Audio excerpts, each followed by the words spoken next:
Dan, I should say Dan's. This is Martin here. Yes, Martin. So, hello. I put into the chat, but I wanted, so we have this chance to talk about it. The whole suppression of conversation about COVID, the treatments, the lockdowns, right, is a massive example society-wide Yep. of this very, very toxic and unhealthy situation. And I wonder, Dan Woodard, if you wanted to comment on how because we see the majority of our culture being suppressed in expressing any sort of contrary opinion, any uncomfortable questions. If you notice, when the politicians are asked questions about the response, they just do a sidestep and totally avoid answering the question, right? It's so I see such a huge parallel, and we're facing that right now because we're going to be entering probably another wave and much more unhealthy conversation. And I'm hoping in the churches we can have a conversation about how are we going to respond when the pressure comes on. You can't meet, you got to stay in your homes, right? You got to totally isolate. Very, very unhealthy. And so the conversation in advance is not going to be comfortable because there's many people who just want to avoid thinking about it and hoping it'll go away. So anyway, I've thrown you a hot potato here, Dan. I'm juggling it. Well, hey, I just thank you for bringing that up. And I think it underscores the amount of control that happens when the 6 rules are in place, starting with the first rule, don't talk. When people don't talk and live in silence, there is huge control going on. And so it's very easy to see some parallels between the larger discourse of our society and our world and the book. Dan and I tried to just stay with family and church kind of thing for now, and but it cannot be helped. In essence, the book puts dots on the wall and you just connected a bunch of dots. But I think that I think it's very worthwhile for us to, this book is about our personhood, and our personhood is God created us to talk, to feel, to trust, to think, to choose, and to change.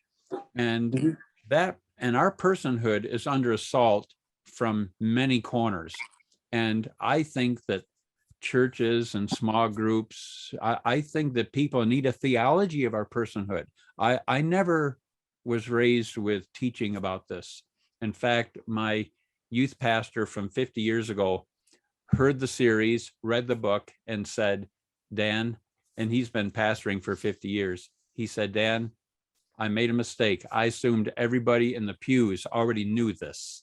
And I said, they haven't. And so I think that there's a need for the church to start going public of who we are as people. And I think if we practice breaking the rules within the church, I believe it will empower people to also break the rules when they get outside of the walls of the church. And that we will actually be part of the liberating force, right? Setting our society free, because we're right now in a very, very unfree culture, unfree society. And it does start with individuals learning to practice it in their own life first. You're right. And this reflects, Dan, that you said earlier that when people live these 6 rules out, it eventually seeps into their organization. And we're saying it's actually seeping into the culture from some people that are putting it down on the culture. And so there is this need to know how to, in an appropriate way, how do you break these rules so that we have life again? Yeah. Anybody else? Who else got a comment here or a question? I speak. Ken Miller. I can. Hi, Dan. You know me from down in New York. When I got your book, I started reading it, and I should have told you long ago, but that's partly because of the rules I was raised under. But anyhow, I took like 3 days to read it and realized that I was under those rules. And do you still hear me, Dan? Yes. Yep. Okay. Hear you loud and clear. And then what's made it, those rules were like an albatross around my neck for years, and I never even realized it till I read your book.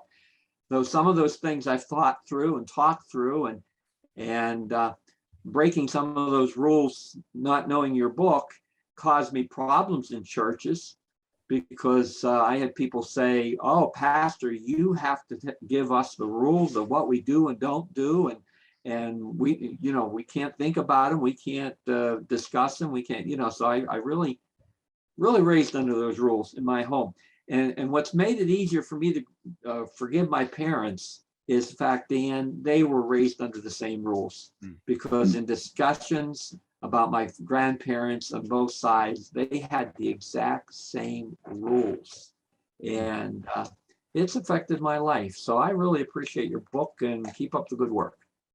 Thanks, Ken. Look forward to seeing you in a few months. Well, I hope that works out. We don't know how that's going to be yet. I'll jump in. Yeah, just as I was listening to like the descriptions of the 6 rules and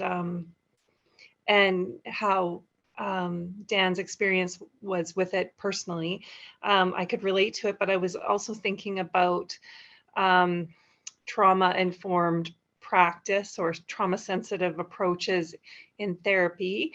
I'm an occupational therapist, and being trauma-informed is a very, I guess you could use the word popular frame of reference, so well accepted, considered to have validity.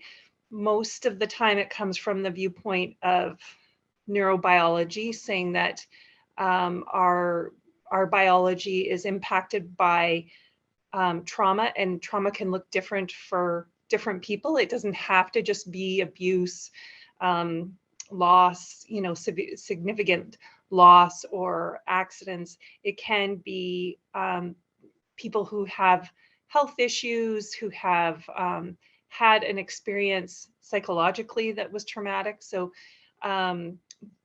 when I think about it, though, what I find interesting is that so many of the patterns that are facilitated in a traumatic response, fight, flight, freeze, or fawn, are really what we still see in behaviors of Christians, and so like, and it doesn't, you don't have to be Christian to experience trauma, but flight, workaholics, overthinking, anxiety, panic, all of that stuff, perfectionism, fighting, anger outbursts, controlling, being narcissistic, explosive, freezing, difficulty making decisions, getting stuck, dissociating.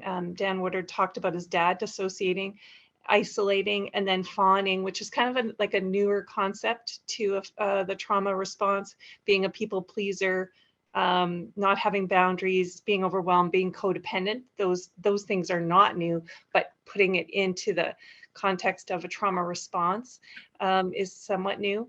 And so what I find interesting about all of this is that from a Christian worldview and from a therapy counseling worldview of trauma, I see it as sin, responding to sin. And sin can happen and be experienced in a lot of different ways, but it can be pretty much equivalent to trauma, or it is equivalent to trauma. And I think that it's really challenging for Christians to understand or to appreciate how important it is that we do really respect the neurobiology of the impact of sin. Like for many people, yes, if they choose to stop drinking and they have Jesus in their heart, they have done it. But some people do need medical help or counseling help. And so I think the church is more open to that now than it was 20, 30, 40, 50 years ago. But it's fascinating to me that there is like a synchronicity of all these ideas, and yet in the mainstream, in what is considered public science and even my regulatory body, it's still considered you should not question the government. You should not question what is considered the mainstream narrative. And so it's so surprising to me how it seeps in again, how it continually seeps in. And yes, we as individuals continually have to stand up and make these choices, to question the rules and to break them. But it's great to partner with the different areas that are willing to do it, the different groups of people that are willing to do it. So if you seek counseling, or if you seek out more knowledge from medicine or therapy, that kind of thing, I think it all will come together. God's using all of it, and it's great that it's happening for sure within the church too. Thanks, Rebecca. Appreciate that. Steve, I see you on here. Hi, Dan. Are you wanting me to say something? I would love you to. So for those of you who are here, this is Steve Masterson, and he has been my primary counseling professor throughout the 1990s. He is my current book coach for my next book in the series. And so, Steve, thanks for joining us. And yeah, I would just love to hear some feedback from you. How are you feeling about things? Well, when I was invited into exploring this right from the start, where they went to where I was raised at Prairie Bible Institute in Three Hills, Alberta, and the church that was associated with Prairie, well, it was the Prairie Church all the years I was in school there and lived there, but I think they tried to separate a bit, and they had some significant issues in that church, especially they were very good at what I called the right foot of fellowship, when pastors get pushed out of their role. And so I remember watching Dan, I think it was your original beginning in a public way to begin dealing with all of this. And so I want to be careful how I present what it was like to grow up at Prairie Bible Institute. But fortunately, I had parents who lived under the spirit of the law and not the letter of the law. And so when I began to hear what they were saying, kind of the spiritual and relational culture, I'll talk about my own home, was based not just on the culture of Prairie, but came from the backgrounds of my parents and their parents.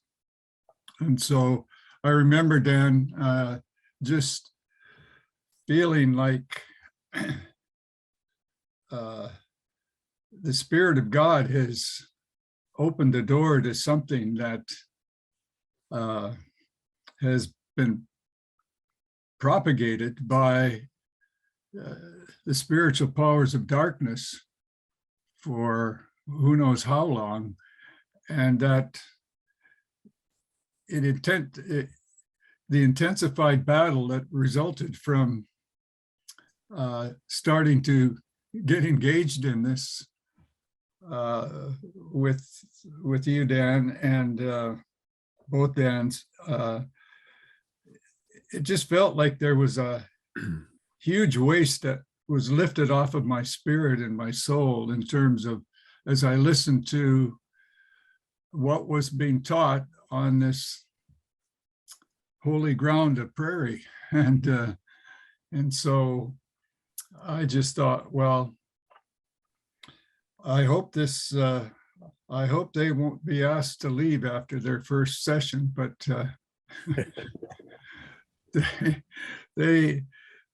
there was something in the spiritual realm that broke. And that's, I don't know any other way to say it, but and so when I finished listening to them, I thought, this is going to bring real release and freedom in areas of how people live and work together. My mom and dad worked at 2 Bible schools.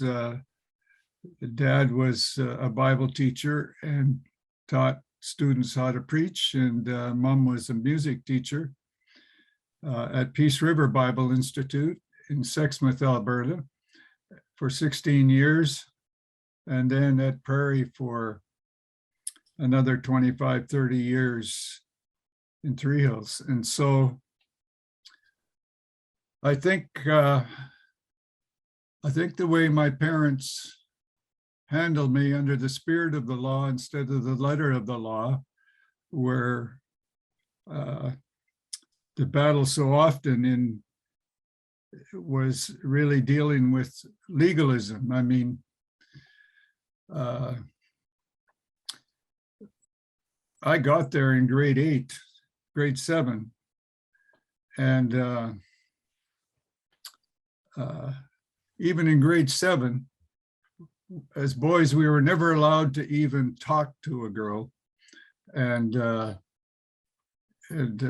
so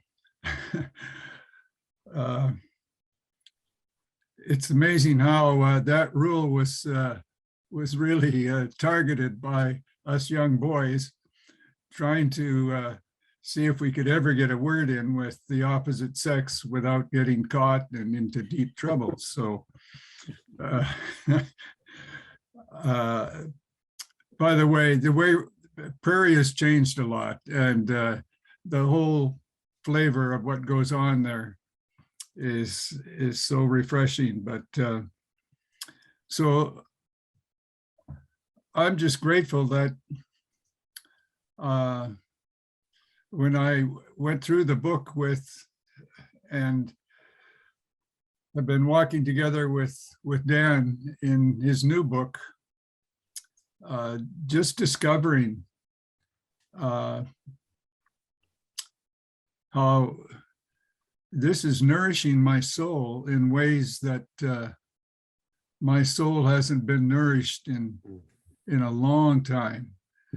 And it strengthened my spirit. And so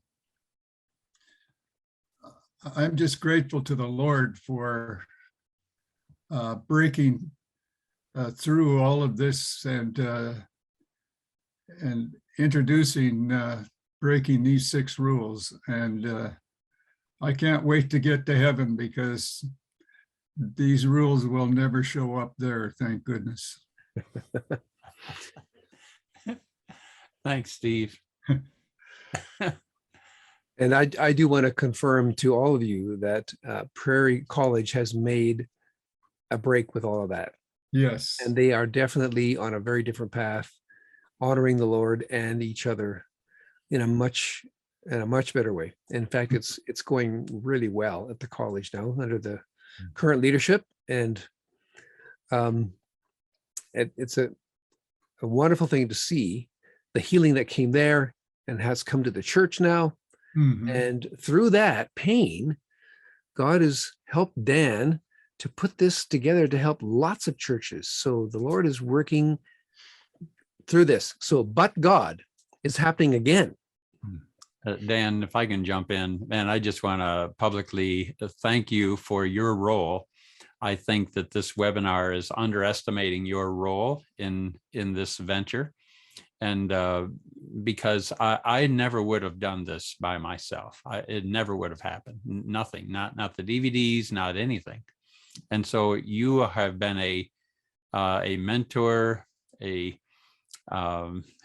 colleague, a peer, a pastor sometimes, and definitely a brother and friend. And I am so grateful for the teamwork that we've been enjoying. And this is truly a partnership all the way. Well, thank you, Dan. It's an example that God intends that his work to be done in community, not just in solo work. And it's true. I wouldn't have done this without Dan. So there's a mutual spurring each other on. And then I have other team members that have been helping here as well. Mark Kramer and John Pritchard been very helpful with some of the technical stuff going on right now with websites and this webinar. Does anybody else have something that you'd like to discuss? Steve Masterson, do you have a daughter named Monica? She's a niece. Okay. I went to school with Monica at Prairie, and I want to thank you both for speaking to Prairie, because as I've gone through Crest for 2 years and you work through a lot of your issues, Prairie was at the root of a lot of them. I went there for 7 years and grew up in a legalistic home and of parents who loved the legalism probably of Prairie and sent all of us there, myself and my 3 brothers. And it's a healing journey to come through that. And I'm delighted. It's healing and therapeutic to hear you all talk about it today. And I feel like I have gone past it, but you know how the layers of an onion work, that every once in a while something rears its ugly head and you think, where did that come from? Haven't I dealt with it? And you can deal with it on a deeper level. And it's so nice to hear you all speak of the truth of it, that this was there. And it's so refreshing to hear that it has changed. And like you were saying, you couldn't talk to people of the opposite sex. I remember sitting on opposite sides of chapel every morning, girls on this side, boys on this side. And there were so many rules that were equal to our spirituality. And that is such a lie. And it's really refreshing to hear that. And I'm surprised at the emotion it brings back. And I think I've got probably some soul work to do today after being on here this morning. I'm very grateful for all of you speaking so honestly this morning. Thank you, Jen. Yeah. Well, let me just add something. One of the rules was I just blessed the socks off my parents because, as I said, they function by more of the spirit of the law. And because there were 5 of us boys in the family and 1 sister. And if any one of us would have ever got expelled from the school, my parents would have been expelled too. And I remember the weight that put on us 6 kids, like, boy, we better either be good or fake being good or something, but we don't want to ruin our parents' ministry here. And so when I saw it happening to families where that happened, because it just was heartbreaking. But people who had given 20 and 30 years of their life there. So thank you for sharing what it was like for you.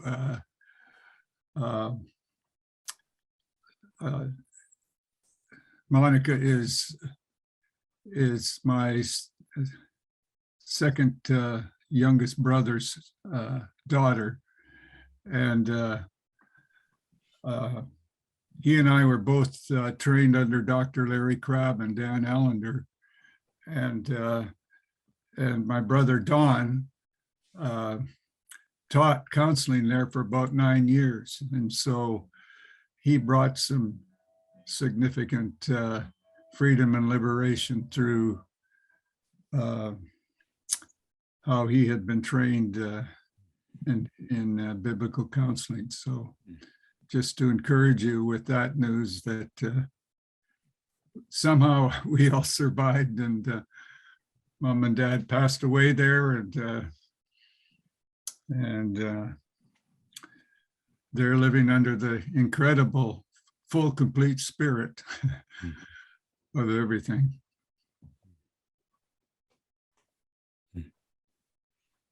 Thank you so much for having this webinar. I have to confess, when I saw the email first advertising it and talking about the rules,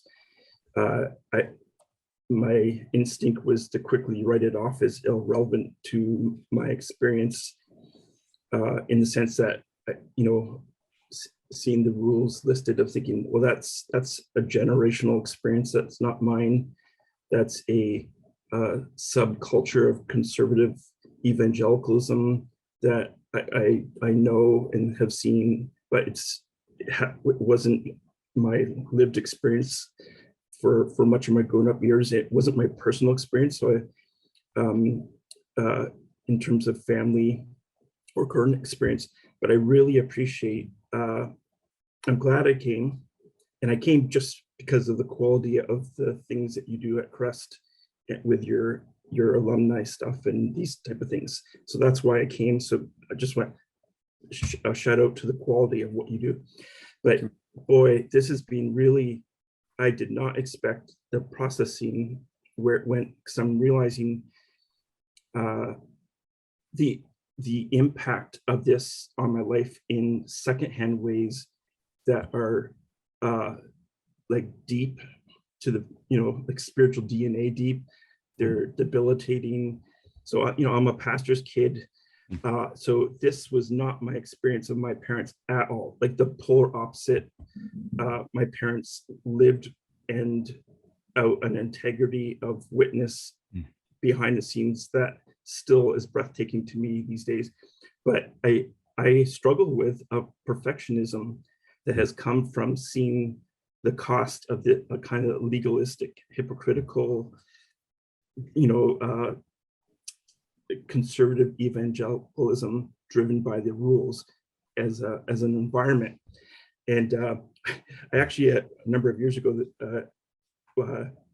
was invited to be part of a book group, reading a book on perfectionism written by a PK, and we didn't realize we were all pastors' kids in our group. So it actually turned out to be a PK support group on this topic. But so yeah, perfectionism, how to react properly, how to react well to the pendulum swing that has been the reaction to this.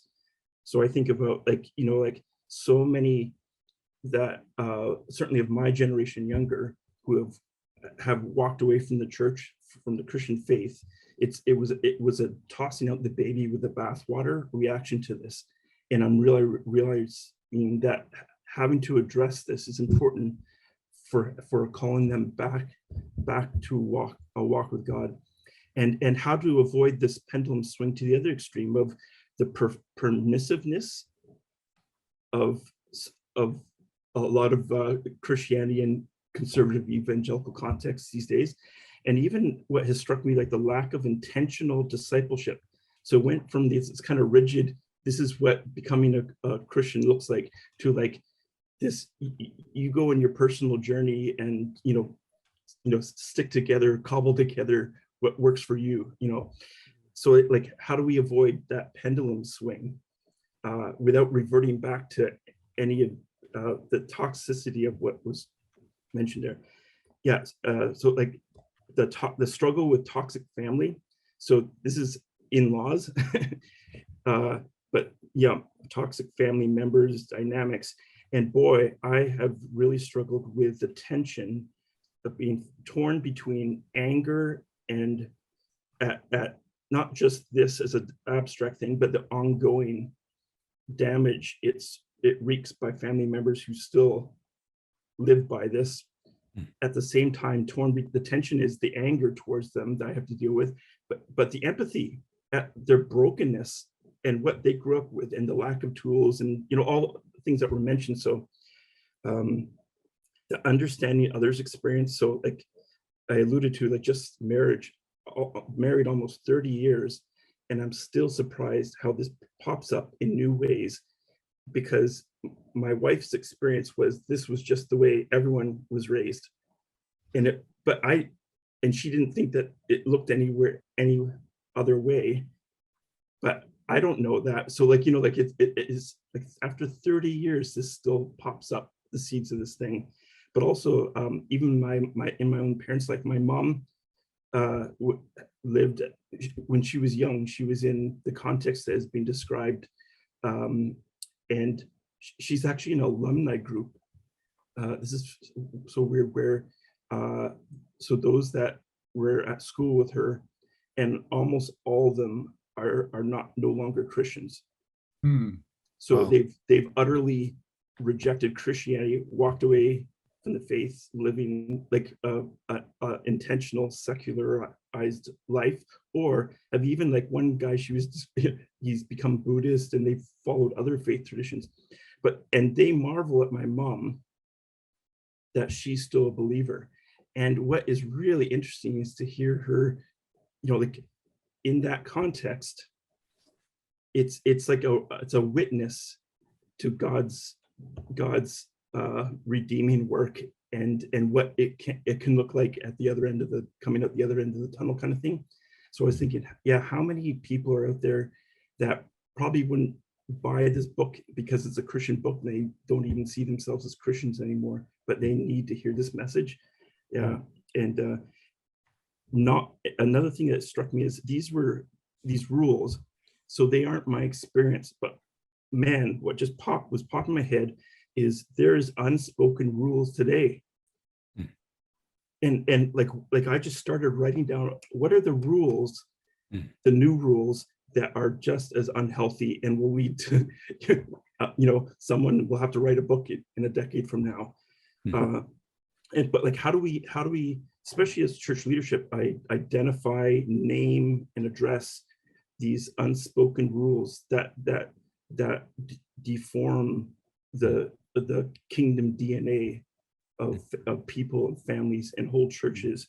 And I have half a page on that.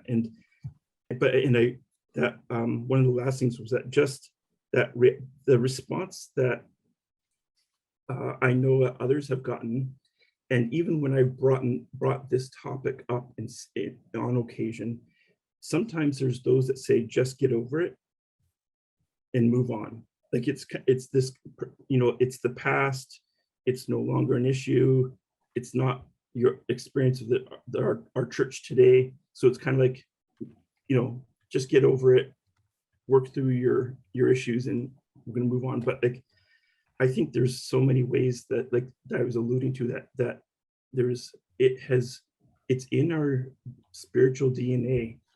I think as individuals, as congregations, but even I thought it was very interesting, the mention of niceness, because Canadian, like, what are the even Canadian cultural values that we have let imbue the church in terms of these rules?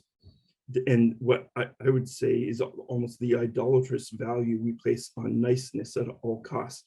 So I married an American from New England, and they are frank talking, direct people. And it has been a refreshing set of eyes on my Canadianness in the Canadian church. but this is like one of the things that she'll talk about, like this kind of almost perverse niceness that leads to avoid, like many things, but like avoidance of confrontation and conflict, and not speaking out things that need to be addressed. And yeah, just so much. So thank you. Yeah, this has been a blessing in so many unexpected ways. And thanks, Matthew, for you always have insightful comments. I'm always really listening when Matthew starts talking, all the way from when you were in Crest to these days as well. So thank you, Matt. Matthew, let me give you an example. The only way I survived growing up where I did was being a nice boy. And then I married my American wife in Spokane. And I used to tell her, can't you wrap a little bit of candy around the words you're going to say to me? That's so direct. And so I think the way the Lord had to get at my idolatrous hanging on to being a nice boy. And I've taught hundreds of men. I was with Promise Keepers Canada, and I used to ask how many nice boys were in the audience, and there was always at least half the audience. But Jackie said to me one day, I don't know how many years, we've been married 53 years. I don't know how many years it was into, but she turned to me one day and says, you know, Steve, your niceness nauseates me, makes me want to throw up. So when are you going to get real and say what you're really thinking and wanting to do? So just to connect with you, Matthew, there were some similarities there in terms of who God gave us as a spouse to deal with some of these issues that we're talking about. Well, I need to run, but I must have read the whole timing thing wrong. I thought I understood that on Pacific Standard Time, it was supposed to start at 10 o'clock. So I was right in here at 10 o'clock. I thought, I think I missed everything. So I don't know if I was cross-eyed when I read the time, but anyhow, thank you for letting me just hang on a bit. And so I'll be connecting with you, Dan, pretty shortly about where we're moving with your next book. So God bless you all and thank you. Thank you, Steve. Well, okay, friends. Thanks for sticking around. This is a good conversation following the webinar. And God bless you all as you seek him for his life and identity and freedom in Christ. Amen. But Amen. God.